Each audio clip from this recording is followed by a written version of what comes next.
नमस्कार दोस्तों, आप सभी का उत्पल इंस्टीट्यूट के ऑनलाइन क्लास पर मैं अमित आप सभी का हार्दिक स्वागत करता हूं। दोस्तों, आप सभी दोस्त एक बार सेशन को शेयर करेंगे। आप सभी के लिए जो सीडीपी की मैराथन क्लास चलाई जा रही है वह बेहद इंपॉर्टेंट है। आप सभी दोस्तों को सेशन को शेयर करना है, क्लास को लाइक करना है और फिर जो मित्र चैनल को सब्सक्राइब ना की हो सभी मित्र क्लास को चैनल को सब्सक्राइब कर लें और क्लास को पूरी तरीके से अच्छे से देखें। दोस्तों, आज की जो क्लास है आप सभी की बाइलिंगुअल क्लास होगी।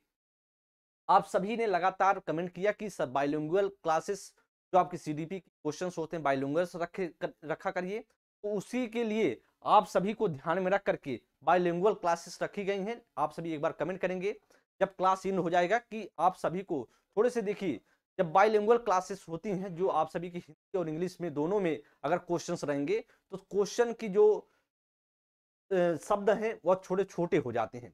लेकिन आपको क्या है कि आपको थोड़ा सा मैनेज करना पड़ेगा अगर आप सभी को बाइलिंगुअल क्लास लेना है तो। लेकिन अगर आप सभी को अच्छे से नहीं दिखाई देगा तो आप सभी फिर से वही हिंदी में जो आप सभी के क्वेश्चंस मिलेंगे दोस्तों। तो आप सभी सेशन को एक बार सभी सेशन को शेयर कर दें और फिर क्लास को अच्छे से हम सभी देखेंगे। तो पहला क्वेश्चन आप सभी की स्क्रीन पर है, आप सभी देखेंगे और कमेंट करेंगे कौन सा राइट आंसर होगा। स्क्रीन पर पहला क्वेश्चन क्या होगा। पहला क्वेश्चन आप सभी देखेंगे और बताएंगे राइट आंसर। कोहलबर्ग कह रहा है कोहलबर्ग के नैतिक विकास सिद्धांत में दूसरे स्तर नैतिक विकास के सिद्धांत में दूसरे स्तर जिसे पारंपरिक नैतिकता की तीसरी अवस्था को क्या कहा जाता है।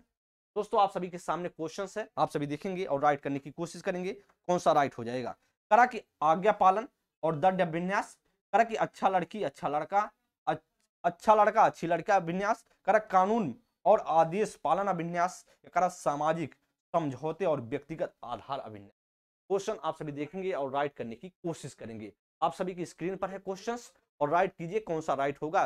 कोहलबर्ग के नैतिक विकास सिद्धांत में दूसरी स्तर जो दूसरा स्तर है आप सभी को पता है, जो दूसरा स्तर है जिसे हम जानते हैं पारंपरिक नैतिकता अवस्था।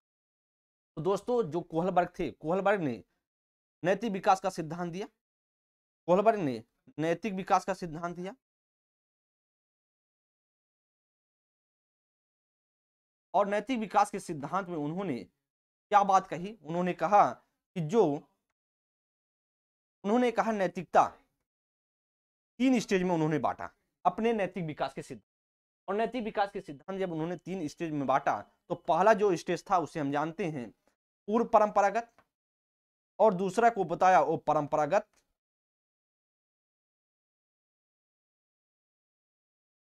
और जो तीसरा बताया उसे हम जानते हैं उत्तर परंपरागत।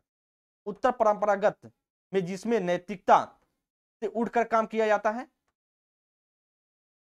तो परंपरागत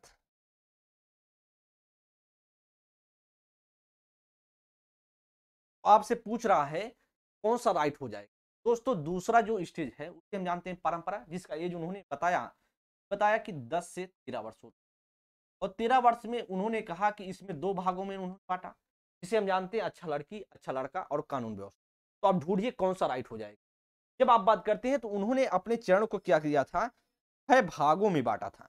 मतलब 6 भागों, हर चरण को दो दो स्टेज में बांटा था। इसका मतलब तीसरे की बात कर रहा है, दूसरे का तीसरा, मतलब वह कह रहा है कि अच्छा लड़की अच्छा लड़का भी।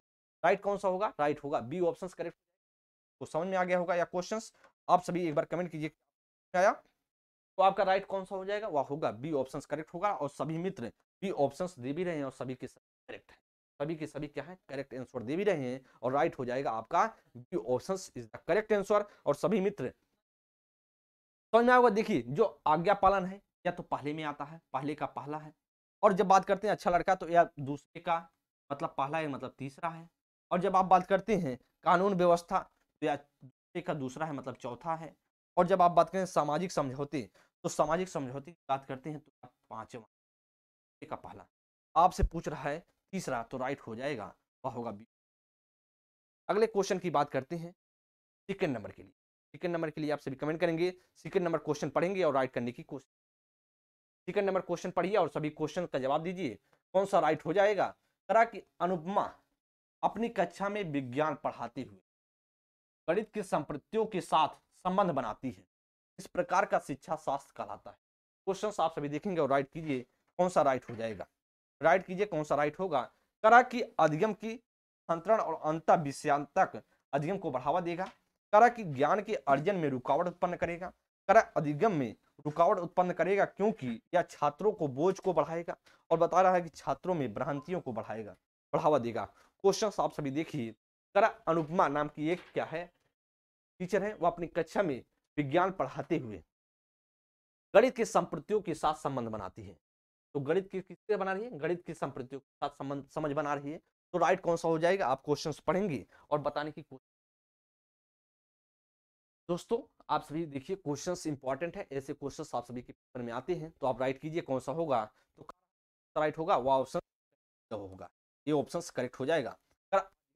अंतरण और अंतर विषयांतक अधिगम को बढ़ावा देगा। क्यों कि देखिए विज्ञान और गणित के जो कुछ हैं, जो फार्मूलेज हैं, वह जो है मिलते जुलते हैं। ये क्या होने वाला है आपका इज द करेक्ट आंसर होगा। क्योंकि अधिगम की स्थानांतरण और अंतर विषयात्मक अधिगम को बढ़ावा देगा। यही कह रहा है कि ज्ञान के अर्जन में रुकावट पैदा करता है। नहीं, ज्ञान के अर्जन में रुकावट नहीं पैदा करता। ठीक है दोस्तों, जब आप बात करते हैं जो रुकावट पैदा करेगा, कैसे रुकावट, जब आप जानते हैं कि गणित और विज्ञान लगभग जो फार्मूलेज हैं, सब कुछ चीजें मिलते जुलते हैं, तो रुकावट पैदा करेगा नहीं, उसमें हेल्प करेगा। इसलिए आपका क्या होगा कि ऑप्शन भी नहीं होगा। फिर कह रहा कि अधिगम में रुकावट उत्पन्न करेगा क्योंकि छात्रों में बोझ बढ़ाएगा। नहीं, बोझ क्यों बढ़ाता है, जब आप देखिए कुछ चीजें रिलेट करके जब आप चीजों को पढ़ते हैं तो बोझ नहीं बढ़ाता है, आप में समझदारी पैदा करता है। इसलिए आपका कौन सा होगा, वह सी ऑप्शन भी नहीं होगा। कह रहा छात्रों में भ्रांतियों को बढ़ावा देगा, तो बढ़ावा भ्रांतियों में नहीं देता है, यह भी गलत हो जाए। इसलिए आप सभी का जो राइट आंसर होगा वह option A is the correct answer होगा। और आप सभी मित्र दूसरे का जो बता रहे हैं ए ऑप्शन करेक्ट भी कर रहे हैं, तो आपका कौन सा होगा, A option is the correct answer. अगले क्वेश्चन की बात करते हैं सेकंड नंबर के लिए। सेकंड नंबर क्वेश्चन देखिए और बताइए कौन सा राइट होगा। कह जीन पियाजे के अनुसार मानव शिशु में जीन पियाजे के अनुसार मानव शिशु में कौन सी प्रवृत्तियों और प्रक्रिया जन्मजात होती है। पूछ रहा जीन पियाजे के अनुसार मानव मानव शिशु में कौन सी प्रवृत्तियां प्रक्रिया जो है जन्मजात होती हैं। करा अनुकूलन, फिर कह रहा है कि स्कीमा, या करा मानस चित्र, या करा प्रक्रियाशीलता। क्वेश्चन आप सभी देखेंगे और बताएंगे करेक्ट हो जाएगा।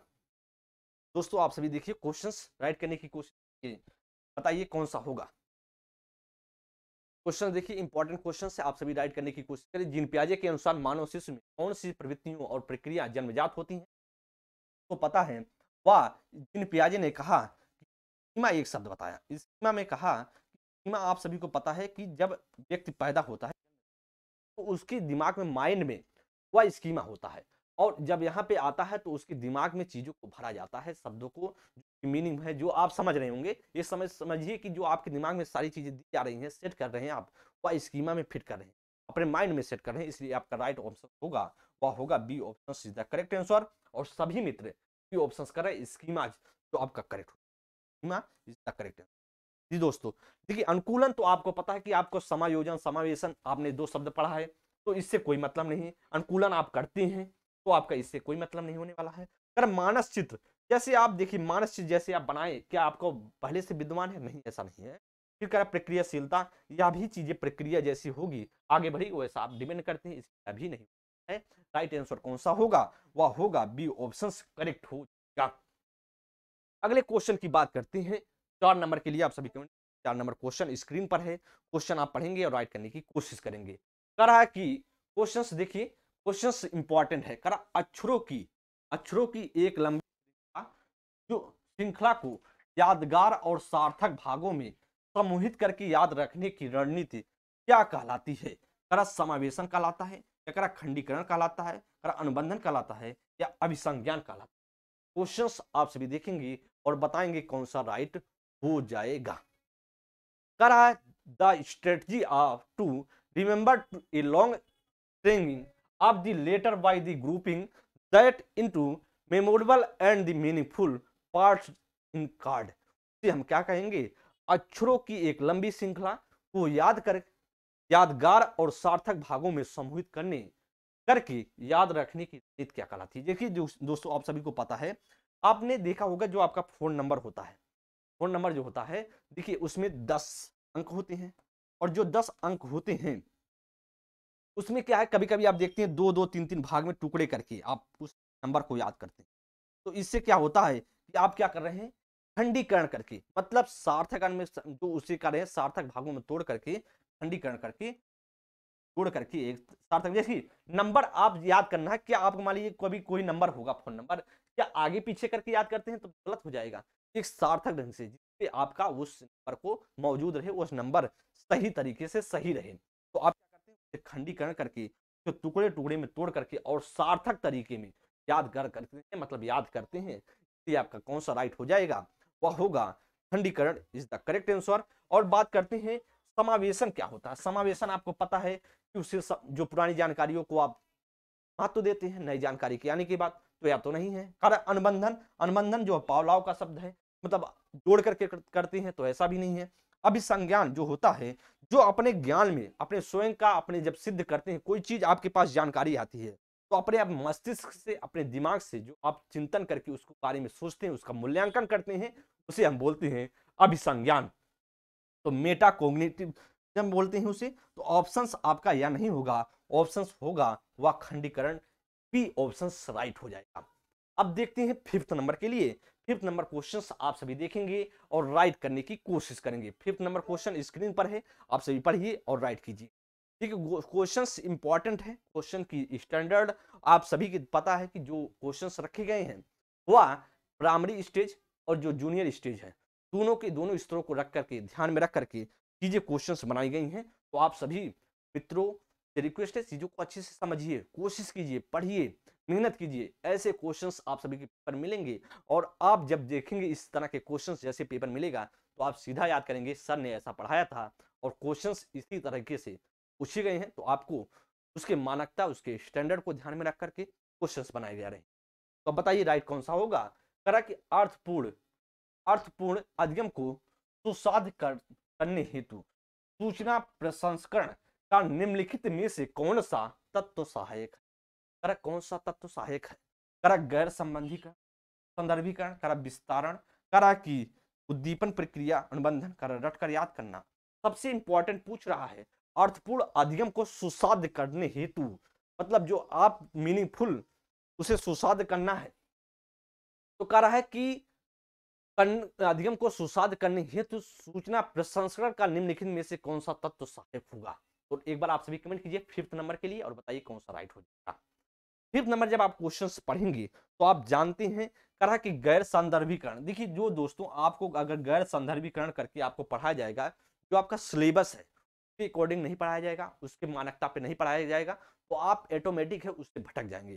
तो आपको बच्चों को अगर अर्थपूर्ण तरीके से साध्य करना है, पास सूचना पहुंचाना है, तो संदर्भीकरण होना चाहिए ना कि गैर संदर्भ। तो इसलिए आपका या तो ऑप्शन। फिर कह रहा है कि उद्दीपक प्रक्रिया अनुबंधन। देखिए उद्दीपक करा, उद्दीपक को प्रक्रिया अनुबंधन करके आप कीजिए, तो या कहते हैं कौन, या कहते हैं कि थॉर्नडाइक कहते हैं।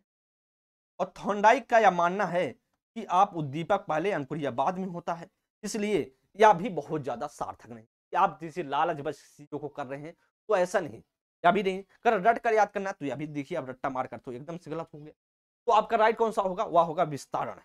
तो क्या होगा, वह ऑप्शन राइट होगा, वह होगा विस्तारण। जैसे आप देखिए कोई चीज अगर आपको सार्थक तरीके से सिखाना है बच्चों को, इसका मतलब कि आप पूरे उसको तोड़ दीजिए, विस्तार कर दीजिए, फ्रीक्वेंस उसकी चीजों को बढ़ा दीजिए। तो फ्लेक्सिबिलिटी जब बढ़ाएंगे, चीजें विस्तार करेंगे, तो उसमें क्या होगा कि बच्चे समझ पाएंगे कहाँ पे हमको सुधार करना है, कैसे हमको समझना, अपने दिमाग में उसको सेट करके चीजों को समझ पाएंगे। फिर राइट कौन सा होगा, वह होगा B option is the correct answer. Correct है। अगले क्वेश्चन की बात करें, सभी के फिफ्थ का बी ऑप्शन दे भी रहे हैं और सभी के सिक्स नंबर देखते हैं क्वेश्चन। सिक्स नंबर क्वेश्चन आप सभी देखेंगे और राइट करने की। प्रतिभाशाली विद्यार्थियों की आवश्यकताओं को पूरा करने के लिए निम्नलिखित में से कौन सी एक प्रभावी रणनीति को राइट करने की करेंगे। कह रहा है कि प्रतिभाशाली विद्यार्थियों की आवश्यकताओं को पूरा करने के लिए कौन सा एक प्रभावी है। अगर आप उनसे बहुत ही सरल और आसान प्रश्न पूछें, अगर उन्हें चुनौतीपूर्ण और उच्च क्रम के कार्य सौंपें, अगर जानकारी को समझने के लिए अतिरिक्त समय दें, अगर उनसे सफलता का कम उम्मीदें रखें। कोशिश आप सभी देखिए और बताइए कौन जाएगा। देखिए कौन सा राइट होगा। करा कि ये प्रतिभाशाली विद्यार्थी है तो उससे आवश्यकताओं को पूरा करने के लिए क्या करें, उनसे आसान, ये प्रतिभाशाली उनको सरल और आसान पूछने से कोई अर्थ होने वाला नहीं, इसलिए आपका क्या होगा, ये ऑप्शन गलत हो जाएगा। लेकिन फिर कह रहा उन्हें चुनौतीपूर्ण उच्च क्रम, देखिए अगर प्रतिभाशाली बच्चा है तो उसे उच्च क्रम क्वेश्चंस, उसके स्टैंडर्ड क्वेश्चंस रखने की कोशिश कीजिए। तो ऑप्स का ऑप्शन कौन सा होगा, वह क्योंकि उसमें बच्चा रुचि लेगा, जब उसके लेवल का क्वेश्चन होगा तो उसमें बच्चा रुचि लेगा, ऑटोमेटिक है, इसलिए आपको उसके रुचि के अकॉर्डिंग चीजों को करना है। तो आपका कौन सा है, option B is the correct answer. और क्या जानकारी को समझने के लिए अतिरिक्त समय दें, भाई अतिरिक्त समय उसके लिए देंगे जो प्रतिभाशाली नहीं होगा, जो बच्चा थोड़ा सा कमजोर होगा, मोड़ तरीके होगा, बुद्धि उसमें कम पाई जाएंगी, उसके लिए होगा। लेकिन उसके प्रतिभाशाली के लिए बहुत ज्यादा समय देने की कोई जरूरत नहीं, बच्चा इंटेलिजेंट है, चीजों को अच्छे से कर पा रहा है, तो अभी नहीं होगा। फिर कह रहा है कि उनसे सफलता का कम उम्मीद रखें, जाइए उनसे सफलता का अधिक उम्मीद रखें, इसलिए आपका राइट हो जाएगा B option is the correct answer, B right answer है, 6 का बी आंसर हो जाएगा। अगले क्वेश्चन की सभी मित्र बी ऑप्शन कर भी रहे हैं। अगले क्वेश्चन की बात करते हैं 7 नंबर की। 7 नंबर क्वेश्चन देखिए और राइट करने की कोशिश करा कि निम्न में से कौन सी शिक्षा प्रणाली कक्षा में सृजनात्मक सहायक होगी। करा सहायक क्या होगी, सृजनात्मकता में सहायक, क्रिएटिविटी में सहायक कौन सी, कर कल्पनाशीलता, उत्तरों की शुभकामना, कर विचार मंथन पर बल देना, कर अभिसारी चिंतन पर बल देना, कर असहमति के प्रति संवेदनशीलता। क्वेश्चन आप सभी पढ़िए 7 नंबर के लिए और कमेंट कीजिए कौन सा राइट होगा। 7 नंबर क्वेश्चन आप सभी राइट करने की। 7 नंबर क्वेश्चन जब आप देख रहे हैं, निम्न में से कौन सी प्रणाली कक्षा में सृजनात्मकता में सहायक, राइट कीजिए। करा कि कल्पनाशील उत्तरों को स्वीकारना, तो दोस्तों या तो सही है, ये ऑप्शन सही हो जाएगा। देखिए कल्पनाशील उत्तरों को स्वीकारना सही है, जिसमें कल्पना चिंतन करके चीजों को सीख रहा है उसको उत्तरों को स्वीकारने, या तो सही है। कर विचार मंथन पर बल देना, ये भी सही है।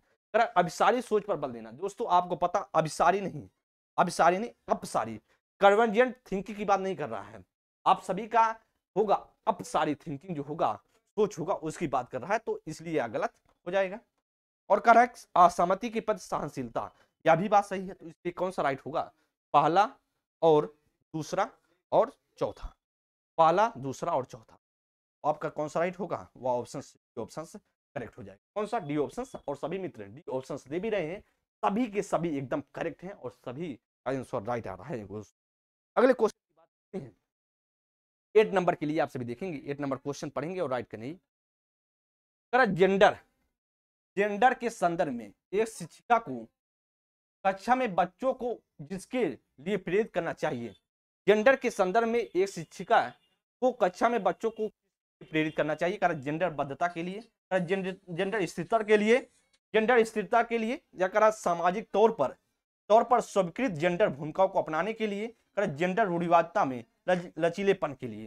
दोस्तों आप सभी 8 नंबर के लिए क्वेश्चन और राइट कीजिए कौन सा होगा। जेंडर के संदर्भ में एक शिक्षिका को कक्षा में बच्चों को किसके लिए प्रेरित करना चाहिए, कर जेंडर बद्धता, तो जेंडर बद्धता की बात नहीं करता है, यह तो गलत हो जाएगा। कर जेंडर स्थिरता, तो कहां पे जेंडर की चीजें उसमें महत्व दिया जा रहा है, इसमें भी महत्व नहीं है। कर सामाजिक तौर पर स्वीकृत, तो सामाजिक तौर पर जेंडर की भूमिकाओं को अपनाने चाहिए, तो यह भी गलत है। रूढ़िवादी बातें कब सॉल्व होगा, जब उस पर विचार मंथन किया जाएगा, चीजों को अच्छे से लचीलेपन तरीके से सोचा जाएगा, परंपरा पर नहीं चला जाएगा, तो रूढ़िवादी बात तो धीरे धीरे कम हो जाएंगी। इस वजह से आपका कौन सा होगा, वह होगा right option, D option correct हो जाएगा। कौन सा, जेंडर रूढ़िवादिता को लचीलेपन के लिए, तो आपका D option is the correct answer, आपका करेक्ट होगा, डी ऑप्शन राइट हो जाएगा। इट का कौन सा होगा, वह होगा डी ऑप्शन। सभी दोस्त और दे भी रहे हैं। देखिए दोस्तों अगर आप सभी को इस क्लास की पीडीएफ जो है आपको लेना है, तो आप सभी टेलीग्राम पर जाएंगे और सर्च करेंगे उत्पल इंस्टीट्यूट, पल सर्च करेंगे, क्या करेंगे,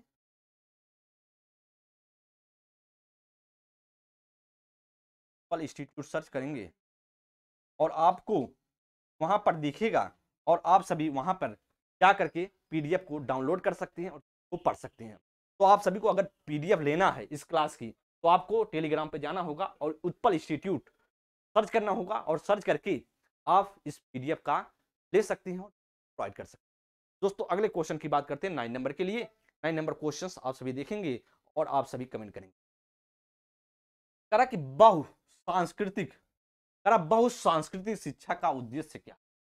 बहुसांस्कृतिक शिक्षा का उद्देश्य क्या है? 9 नंबर करा एक कक्षा में अलग अलग संस्कृति के बच्चे को समानांतर एक कक्षा में अलग अलग संस्कृति के बच्चों को सम्यक शिक्षा करा स्कूल में खास अवसरों पर अलग अलग संस्कृति का नाच गाना प्रस्तुत करना। करा कि अलग अलग संस्कृति के बच्चों के लिए स्कूल में अलग अलग खंड बनाना। नहीं नहीं,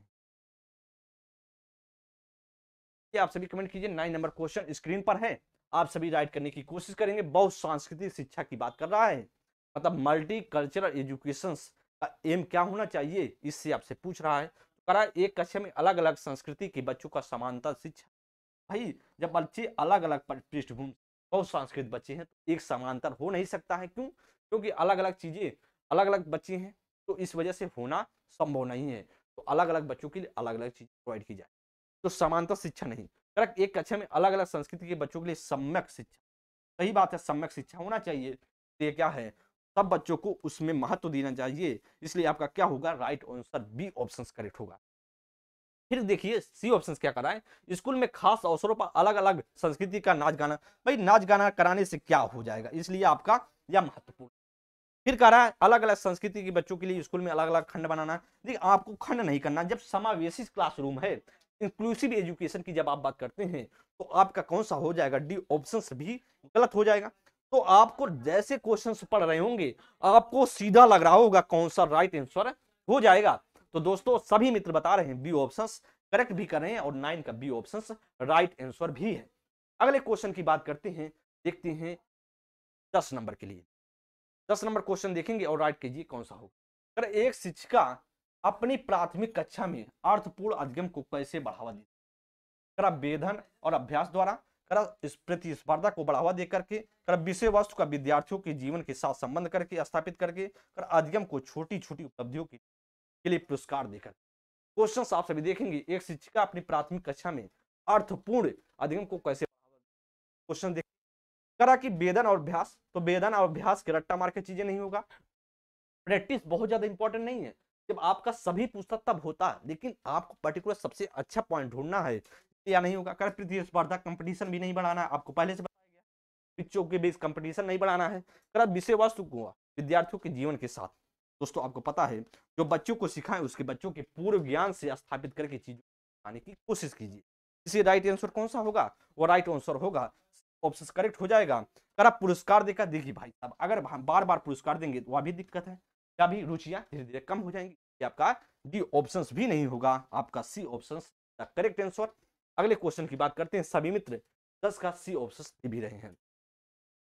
11 नंबर के लिए देखेंगे, करा सृजनात्मक सोच को निम्न में से द्वारा बढ़ावा नहीं दिया जा सकता। करण सृजनात्मक सोच को निम्न में से किसके द्वारा बढ़ावा नहीं दिया सकता, मतलब आपको निगेटिव ढूंढना है, तो निगेटिव ढूंढिए कौन सा राइट होगा। कर मूलभूत विचार, कर अस्पष्टता को स्वीकार करना, कर अभिसारी सोच, कर सोच में लचीलेपन। तो आपको निगेटिव ढूंढना है, तो कह रहा है कि कौन सा हो जाएगा, तो मूलभूत विचार तो सही है, ओरिजिनलिटी आपकी बात तो सही है, या तो सही है, लेकिन आपसे निगेटिव पूछ रहा है ना, तो निगेटिव आपको ढूंढना है, निगेटिव आपको ढूंढना है। तो आपका या तो बात तो सही है लेकिन आपसे निगेटिव।